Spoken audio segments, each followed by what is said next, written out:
नमस्कार साथियों, स्वागत है आप सबका हमारे चैनल में। आज हम बात करने जा रहे हैं अकबर के प्रमुख युद्ध। इससे पहले के वीडियो में हमने देखा था अकबर के पारिवारिक संबंध से संबंधित एक छोटा सा वीडियो। उसके बाद हमने देखा था कि अकबर के विचार में विभिन्न धर्मों का क्या दृष्टिकोण है, उसके बारे में दूसरा वीडियो हमने देखा था। आज हम तीसरा वीडियो लेकर के आ रहे हैं जिसमें अकबर के सिर्फ और सिर्फ विभिन्न राजाओं के साथ किस प्रकार से युद्ध करता है और इस युद्ध का क्या परिणाम था और इस युद्ध करने के पीछे का उद्देश्य क्या था। सिर्फ उस साम्राज्य को हथियाना ही इसका उपदेश था या तो फिर अपने धर्म की विस्तार करना भी था। इस बारे में आज के वीडियो में हम चर्चा करने वाले हैं। तो हम देखते हैं कि 1556 से 1605 तक जब अकबर की मृत्यु ना हो जाती है 1605 तक, तब तक उन्होंने कितना युद्ध किया और किन किन शासकों के साथ युद्ध किया और भारत में कितने कितने बड़े एरिया में इसने मुगल साम्राज्य की स्थापना किया, विस्तार किया, इसके बारे में आज के वीडियो में हम देखने वाले हैं। तो ये भी वीडियो छोटी नहीं होने वाली है क्योंकि इन्होंने अपने जीवन काल में लगभग बड़े से बड़े युद्ध करके भी 10-12 युद्ध तो कर ही डाले थे। तो इसके सारे युद्धों का तो हम वर्णन नहीं कर पाए, लेकिन प्रमुख युद्धों का वर्णन हम यहाँ पे जरूर करने वाले हैं। तो आप कृपया करके बने रहें और अच्छे से देखें, सुने, ताकि भविष्य में आपको समझ में आए, इंस्पायर हो सके आप कि इस प्रकार के राजाओं से कि यदि हम युद्ध करते हैं तो सिर्फ युद्ध करके अगले प्रांत को हम जीतते ही नहीं हैं, बल्कि उसे अपने अपने शासन के भागीदार भी बनाते हैं और अपने सांस्कृतिक अपने कल्चरल जो विचार है उसकी हिस्सेदारी भी अगले साम्राज्य को, अपने राजा को बनाते हैं। तो ये सारे चीज़ों को आपको देखने को मिलेंगे अकबर के युद्धों के साथ साथ। इनके जो साम्राज्य में आते हैं विभिन्न राज दरबार, इन सब से आपको ये चीज़ें सीखने को और समझने को मिलेंगे। तो हमने प्रथम युद्ध देखा था बाबर, पानीपत का प्रथम युद्ध हमने देखा था बाबर और इब्राहिम लोदी। पहली युद्ध आपको याद होगा 1526 की बात कर रहे हैं हम, अभी आ गए हैं 1556 में। तो समझिए कि प्रथम युद्ध हुआ था पानीपत का प्रथम युद्ध, इसके दादाजी के साथ हुआ था, इब्राहिम लोदी का, जो कि उस समय दिल्ली के शासक थे। अब वही पानीपत का द्वितीय विश्व युद्ध हो रहा है। मतलब द्वितीय विश्व युद्ध कहने का मतलब था कि पानीपत हरियाणा वाला एरिया, तो उसी स्थान पे युद्ध हुआ था, इसीलिए पानीपत का द्वितीय युद्ध इसे कहा जाता है। 1563 में 1761 में तृतीय युद्ध भी होता है। 1563 में 1761 में तृतीय पानीपत का युद्ध होता है, तो अलग होता है। ठीक उसी प्रकार जैसे कि द्वितीय पानीपत का युद्ध अलग व्यक्ति के साथ हो रहा है और प्रथम पानीपत का युद्ध अलग व्यक्ति के साथ हो रहा था। तो यहाँ पर सिर्फ पानीपत जो स्थान है वो एक है, बाकी उसमें युद्ध करने वाले वो बैटलफील्ड एक है। बैटलफील्ड माने युद्ध स्थल पानीपत का है, लेकिन युद्ध करने वाले अलग अलग शासक उसमें रहे हैं। तो यहाँ कंफ्यूज नहीं होना है, पानीपत एक ही जगह का नाम है, बैटलफील्ड एक ही है, उसमें अलग अलग समय में शासकों के द्वारा अलग अलग बार युद्ध किए गए, इसीलिए उन्हें पानीपत प्रथम, द्वितीय, तृतीय के रूप में जाना जाता है। प्रथम युद्ध किसके साथ हुआ था? तो इसके दादाजी बोले तो अकबर के दादाजी कौन? बाबर के साथ हुआ था, इब्राहिम लोदी को 1526 में। द्वितीय पानीपत का विश्व युद्ध किसके साथ हो रहा है? अकबर के साथ हो रहा है। और अकबर के साथ किसे? अकबर के का जो सेनापति था इसके साथ, इसका सेनापति कौन था? तो बैरम खान था। बैरम खान जो इसके चाचा भी एक तरह से थे। तो बैरम खान जो हुमायूं, जब 1556 में हुमायूं मृत्यु को प्राप्त करता है, तो मृत्यु से पहले इसने अपने प्रमुख सेनापति को अपने अल्पायु 1500 वर्ष के पुत्र अकबर को उसके हवाले करके कि मेरे बेटी का संरक्षण तुम करोगे जब तक ये योग्य ना हो जाता है। तो इस प्रकार कहा जाता है कि 1556 से लगभग 1560 तक, मतलब 4 वर्षों तक बैरम खान ही जो था मुगल साम्राज्य का प्रमुख कर्ता धर्ता था।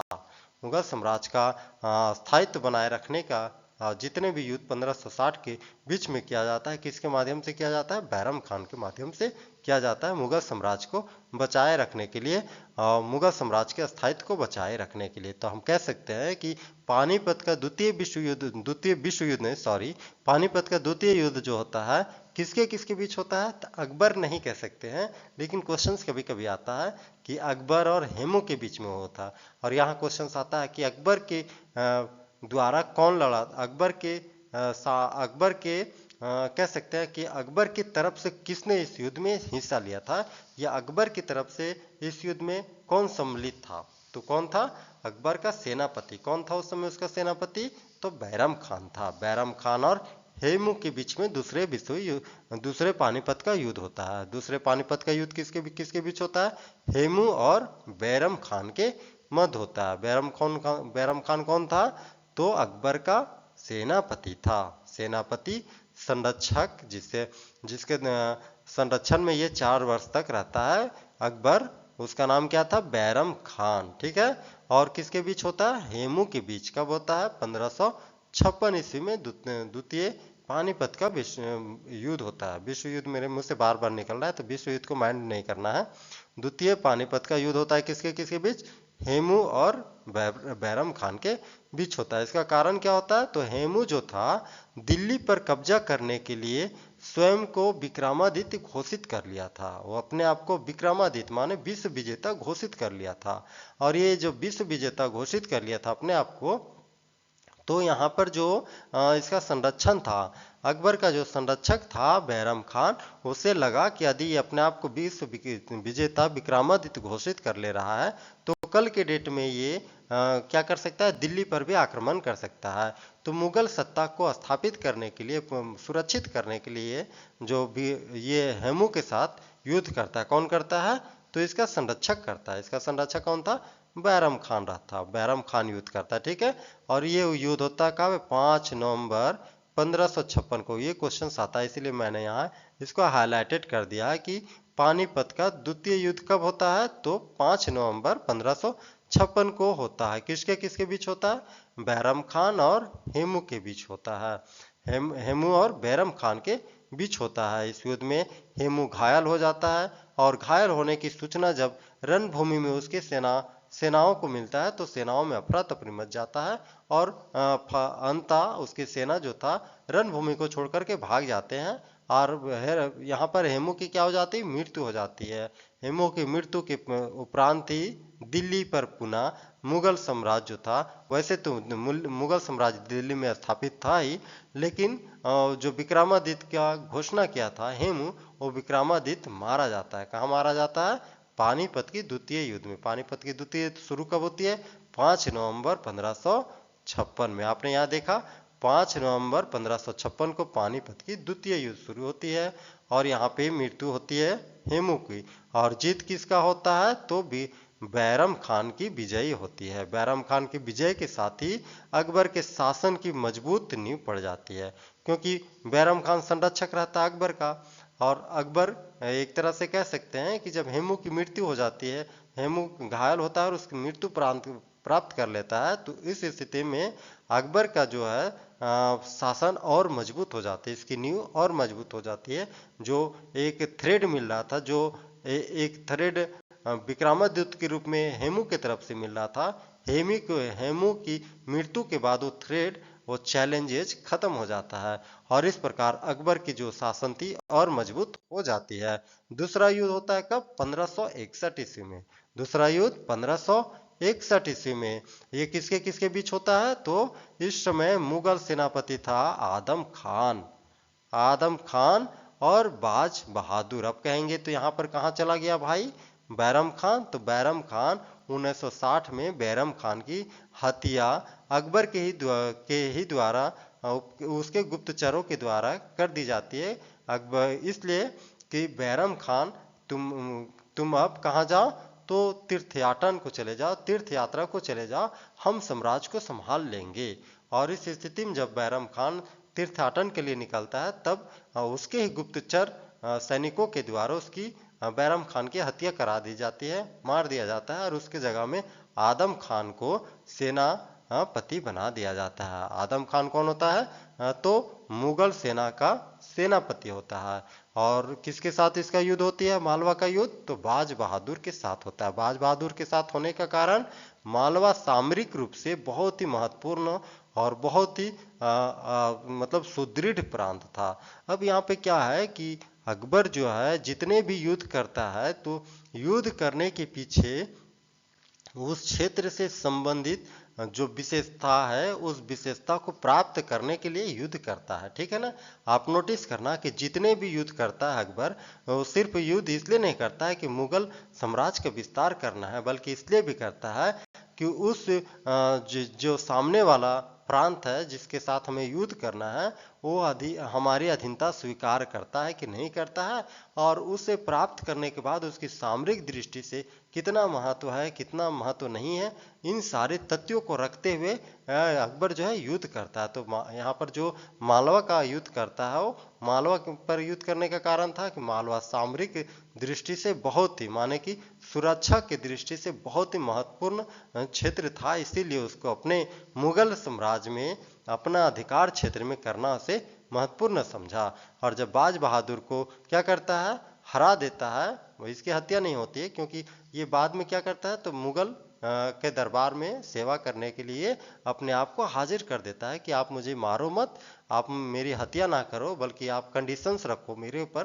कि क्या कंडीशंस है? कंडीशन रहती है यही कि आप मुगल की अधीनता स्वीकार कर लो, और हम तुम्हें अपने सेना में उच्च पद प्रदान करेंगे। और इस प्रकार होता क्या है कि मध्य भारत में भी मुगल का नियंत्रण हो जाता। मध्य भारत बोले तो मालवा बोले तो उज्जैन वाला एरिया। उज्जैन कहाँ पर है? मध्य प्रदेश। तो मध्य प्रदेश उज्जैन है। और इस प्रकार कह सकते हैं दिल्ली से मध्य प्रदेश उज्जैन और मालवा वाला क्षेत्र तक इसका अधिकार क्षेत्र स्थापित हो जाता है, तो मुगलों का सेनाओं का नियंत्रण स्थापित हो जाता है। तो इसका नियंत्रण कहाँ हो जाता है?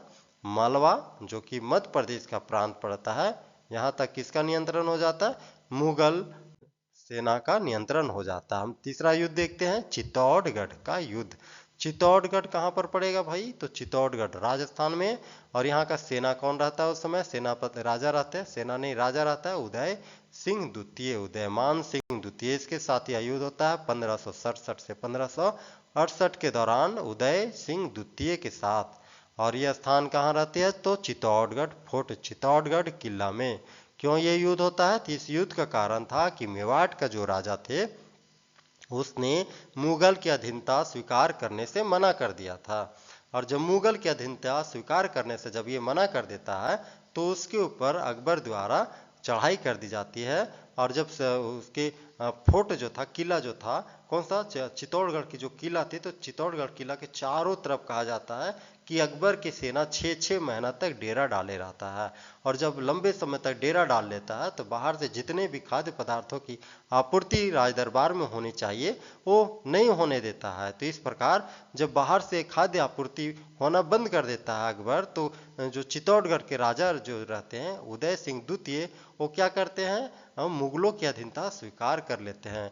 क्यों? क्योंकि राजपूत राजा जो थे, राजपूत सैनिक कमजोर होने लगते हैं। बाहर से जब निर्यात बंद हो जाएगा, बाहर से जाने वाले संसाधन उसे बाहर ही रोक दिए जाएंगे, तो इस प्रकार से जो राज दरबार के सैनिक थे, भूख से और उसकी आपूर्ति बंद हो जाती, तो क्या हो जाते हैं? कमजोर हो जाते हैं। और कमजोर हो जाने के बाद राज दरबार में जो विद्रोह होने लगता है, तो इसके उपरांत जो उदय सिंह द्वितीय रहते हैं, किसकी अधीनता स्वीकार कर लेता है? तो ये स्वीकार कर लेता है मुगलों की अधीनता। और मुगलों की अधीनता स्वीकार करते ही क्या मुगलों को प्राप्त हो जाता है? तो राजस्थान, जिसे चित्तौड़गढ़ किला था, इस पर स्थापित हो जाता है मुगल का प्रभुत्व। किसका प्रभुत्व स्थापित हो जाता है? मुगल का प्रभुत्व स्थापित हो जाता है चित्तौड़गढ़ किला में। उस समय चित्तौड़गढ़ का राजा कौन थे? उदय सिंह द्वितीय का। ये युद्ध कब होता है चित्तौड़गढ़ किला पर? तो 1567-68 के बीच में होता है। ठीक है। इस प्रकार हमने चित्तौड़गढ़ किला के बाद देखते हैं रणथंभौर। ये भी कहाँ है? ये भी राजस्थान में ही होता है। 69 में ये युद्ध होता है 1569 में। यहाँ का राजा जो थे सुरजन हाड़ा के नाम से राजा थे। ये रणथंभौर किला पर, ये इसका परिणाम था कि रणथंभौर किला पर मुगलों की अधीनता होना। और जब सुरजन भाड़ जो थे ये मुगलों की अधीनता स्वीकार नहीं करते हैं, तो वहां पे युद्ध किया जाता है। और युद्ध के उपरांत रणथंभौर किला पर किसकी प्रभुत्व स्थापित हो जाता है? तो मुगलों की। इस प्रकार हम कह सकते हैं कि राजस्थान में अकबर की स्थिति काफी मजबूत हो जाती है। चित्तौड़गढ़ से लेकर के रणथंभौर किला तक किसका साम्राज्य हो जाता है? तो मुगल साम्राज्य हो जाता है। रणथंभौर किला युद्ध कब होता है? 1569 में। यहाँ के शासक कौन था? तो सुरजन हाड़ा। इसके बाद का युद्ध क्या है? इसके बाद युद्ध करता है 1579 में। 1579 में ये बहुत इंपॉर्टेंट युद्ध है। 1579 का युद्ध जो है गुजरात विजय बहुत इंपॉर्टेंट क्यों है? क्योंकि इसके बाद जो था बुलंद दरवाजा का निर्माण गुजरात में करवाया था। तो ये क्वेश्चन आता है कि बुलंद दरवाजा किस युद्ध की विजय के उपरांत निर्माण करवाया गया था? किसके द्वारा निर्माण करवाया गया था? अकबर के द्वारा करवाया गया था। किस युद्ध के विजय के उपरांत करवाया गया था? तो ये गुजरात अभियान, गुजरात के युद्ध जीतने के उपरांत करवाया गया था। तब कहेंगे यार गुजरात युद्ध जीतने की क्या लॉजिक था? तो गुजरात जीतने का लॉजिक ये था कि गुजरात भारत का जो है पश्चिमी एरिया है। गुजरात भारत का पश्चिमी छोर है, सबसे पश्चिम का एरिया गुजरात है और वो अरब सागर के क्षेत्र से, अरब सागर के समुद्र क्षेत्र से टच करता है। आप यदि मैप में देखेंगे तो आपको यहाँ पर दिखाई देगा कि ये गुजरात वाला एरिया कहाँ पर टच करता है? तो ये गुजरात वाला एरिया टच करता है किससे? तो गुजरात वाला एरिया टच करता है ये अरब सागर से। ये कहाँ किससे टच करता है? अरब सागर से। और अरब सागर से जब टच करता है तो मुगल शासक कि गुजरात पर साम्राज्य स्थापित करने का के पीछे का लक्ष्य क्या रखा रहता है? तो व्यापार और आर्थिक शक्ति संपन्न करना। किस पर? तो समुद्र के माध्यम से अपने साम्राज्य का अधिक से अधिक विस्तार किया जा सके, इसलिए उसने गुजरात पर क्या करता है? युद्ध करता है। और गुजरात को उस समय शासक कौन रहता है? गुजरात का शासक रहता है उस समय, गुजरात का शासक रहता है मुजफ्फर शाह द्वितीय। अरब सागर यहाँ पर दिख रहा है ना, अरब सागर का एरिया रहता है ये। तो इस पर नियंत्रण के लिए गुजरात अभियान करता है, ठीक है ना। और गुजरात का उस समय कौन रहता है? सेना कह सकते हैं या सेनापति या शासक कह सकते हैं, कौन रहता है? मुजफ्फर शाह द्वितीय। इसको हरा करके समुद्र मार्ग पर नियंत्रण करना इसका मुख्य उद्देश्य रहता है। किसका था? मुगल साम्राज्य का। और इस युद्ध के उपरांत बुलंद दरवाजे का निर्माण कराया जाता है। क्वेश्चन आता है बुलंद दरवाजे का निर्माण गुजरात विजय के उपरांत किया जाता है, ठीक है। आगे देखेंगे, आगे हम क्या देखते हैं? तो आगे देखते हैं हल्दी घाटी का युद्ध। हल्दी घाटी का युद्ध कब होता है? 1576 में। ये भी बहुत इंपॉर्टेंट युद्ध होता है। हल्दी घाटी का युद्ध किसके किसके बीच होता है? तो हल्दी घाटी का युद्ध होता है महाराणा प्रताप, जिसे कि कहा जाता है कि बहुत ही मतलब कि शक्तिशाली और बहुत ही हिंदू सम्राट माना जाता है। वो महाराणा प्रताप के साथ अकबर महान का युद्ध होता है। कहा जाता है कि महाराणा प्रताप आधा युद्ध तो युद्ध किए बगैर ही हार जाता है। हारने का कारण था कि जो मान सिंह जो उसका भतीजा रहता है, मान सिंह कौन था? भतीजा। और भतीजा किसके तरफ से लड़ रहा है?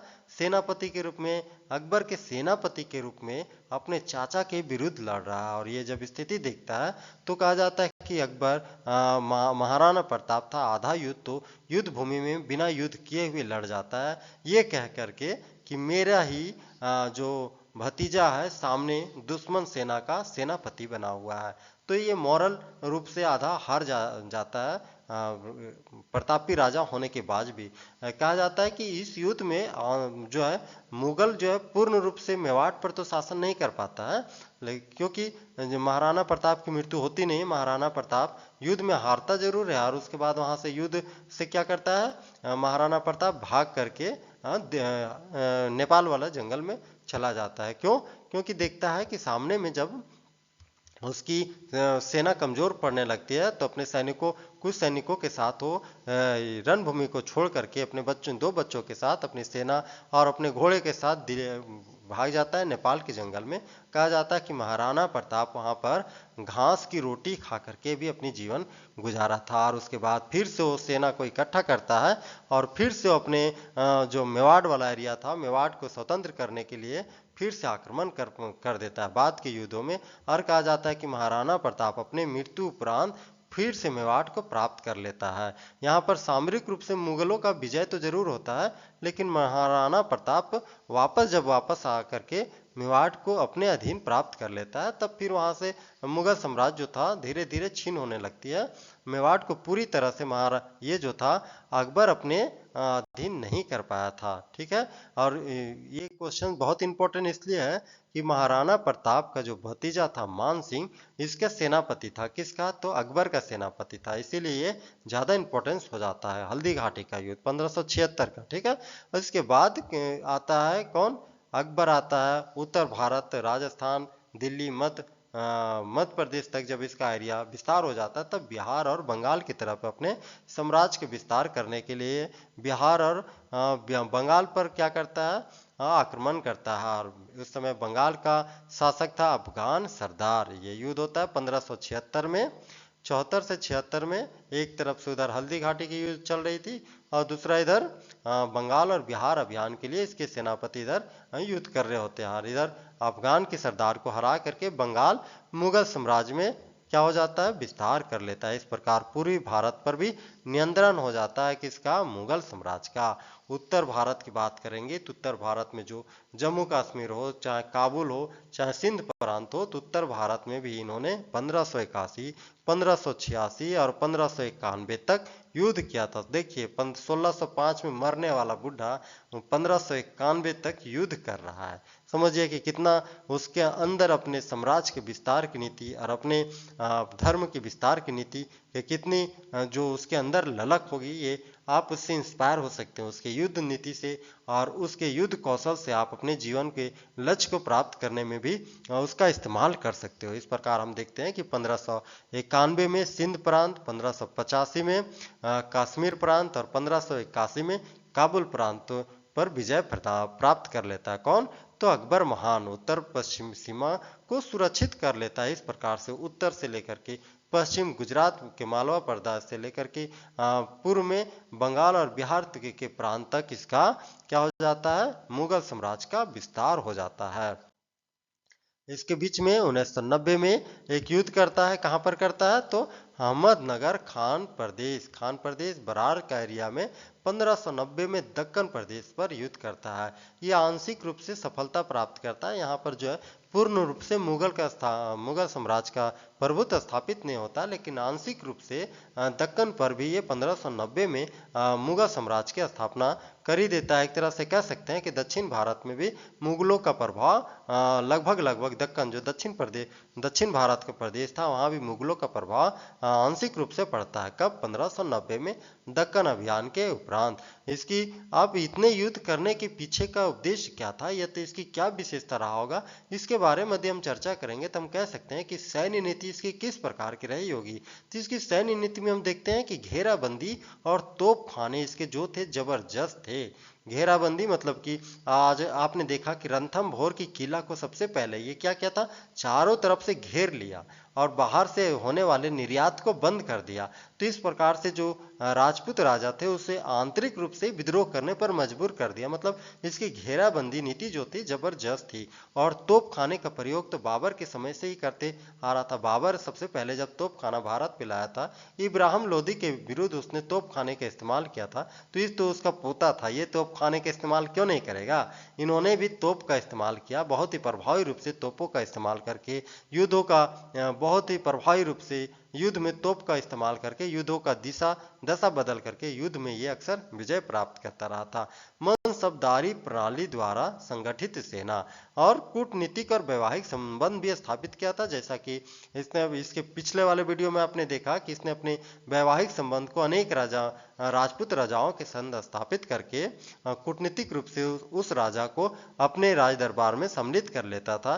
टोडरमल जैसे, मान सिंह जैसे सेनापति और बहादुर राजपूत सैनिकों को अपने राज दरबार में प्रशासनिक पद दे करके राजपूत राजाओं के साथ इसका वैवाहिक संबंध स्थापित कर लेता था। इस प्रकार से विभिन्न राजाओं के साथ विभिन्न प्रशासकों के साथ ये वैवाहिक संबंध स्थापित करके अपने साम्राज्य का विस्तार भी कर लेता था। इस प्रकार आज हमने इसके विभिन्न युद्ध क्षेत्रों को देखा। इस प्रकार हम कह सकते हैं कि अकबर सिर्फ राजनीतिक एकता और सामरिक सुरक्षा और आर्थिक नियंत्रण के उद्देश्य से ही ये युद्ध किया था, और इसके साथ साथ अपने मुगल साम्राज्य का विस्तार करने के लिए ये युद्ध किया था। हम कह सकते हैं कि उस समय भारत का सबसे शक्तिशाली साम्राज्य बना था। कौन? तो मुगल साम्राज्य बना था। और इस मुगल साम्राज्य का सेनापति कह सकते हैं बैरम खान आदम खां, और इस सेनापति का नायक कौन था?